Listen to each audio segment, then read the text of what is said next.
With Pope Benedict's retirement today, Catholics wonder where the church goes from here, and people of all faiths are debating the impact of Benedict's 8 years in the papacy. With us now is Candida Moss, a professor of early Christianity at the University of Notre Dame. Welcome. Thank you for having me. Let's just begin with this Pope's legacy. What are the strong points and the weaker points of that legacy? Well, Pope Benedict came in as a university professor, and we can really see the hallmarks of him as a theologian in many of his papal statements. He talked a lot about love and sort of conciliatory relationships with people. That said, he's also come into this papacy at a time of real crisis. The church was dogged by scandal, and he's tried to bring about greater transparency, both with respect to these scandals and with the Vatican's finances. Do you believe he went far enough on that in terms of showing to Catholics around the world and others that the church understood the problem and the church was going to do something about it, and that it was a high priority for him? Right. I think he definitely showed that it was a high priority for him, but whether or not he went far enough in the eyes of the Catholic laity is a whole different question.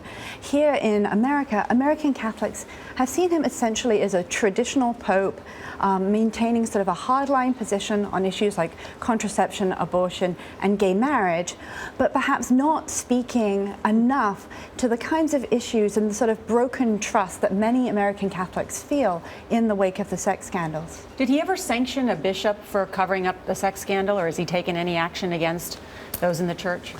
You know, Benedict has been very clear that we need to sanction bishops. We need to take action against those bishops who colluded in covering up these scandals. But what's the record?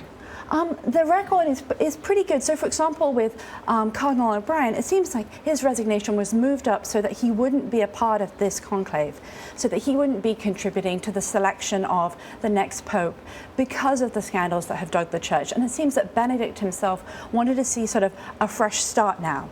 That said, many people feel that he could have gone further, particularly in reforming the Roman Curia and in bringing about greater transparency in the Vatican's dealings. Mm-hmm. What about the rumors that came out right at the time of his resignation? Did you give any credibility in those rumors about the kinds of things that might have been going on in Vatican City that he might have known about? Right. Well, you know, the whole of Benedict's reign has really been dogged by rumors, and it's sort of very sad that at the very conclusion of his reign, we've had more of these. And I think that whenever you have an unexpected event like a papal resignation, you're going to have scandal, you're going to have rumors. I think what we have to say is that Benedict was always clear that he thought that a pope should retire when he got too old and too sick. He wrote that a couple of years ago. Yes, he did. So this isn't unexpected for Benedict. This isn't out of keeping with his character, and we shouldn't be too suspicious. Do we have any idea of the role that he might like to play, though, being that close to the next pope? Right. Well, I think it's interesting that he has chosen to go by the name of Emeritus Pope. He's chosen to remain within the Vatican City, and he will continue to wear white. Meaning it suggests what? Well, it doesn't suggest that he's going to completely bow out of the Vatican affairs. He's still going to be there to some extent, and he could have made it easier for the next pope. Yeah. Not a full retirement, I guess. You know, he's not going to disappear. Earlier. Yeah. Candida Moss, nice to see you. Thank you so much.